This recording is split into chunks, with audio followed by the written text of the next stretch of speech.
Hey everyone, and welcome to this quick intro video for the first section. What is scaling? Why is it important?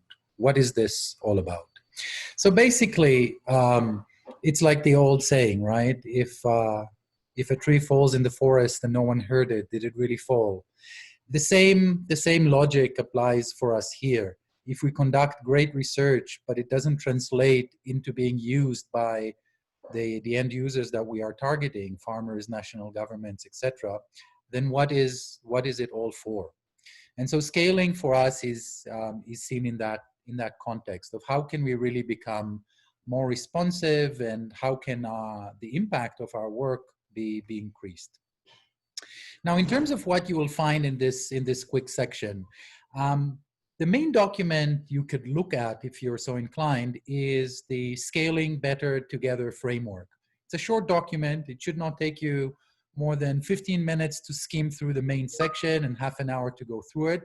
Of course, there are also examples there of 9 separate tools, which we gave summaries of. And so you can also have a look at those if you're interested to understand that a little bit better.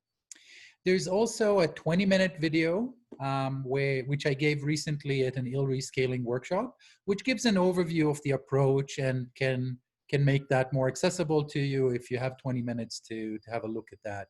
For a quicker dive, you can also see a short blog post that's there about the scaling framework. And in addition, there's also a blog that links back to a workshop we did in September 2019, which has also guest appearances by Mark Schröt from Scaling Readiness fame, Leonard Wachning in terms of, Leonard Woltering in terms of the Scaling Scan tool, and Larry Cooling in terms of the SAAT.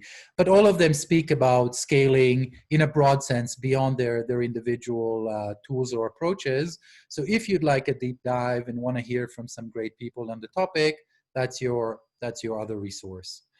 We hope you enjoy this interactive mural, and we look forward to getting some of your feedback in the comments. Thanks very much.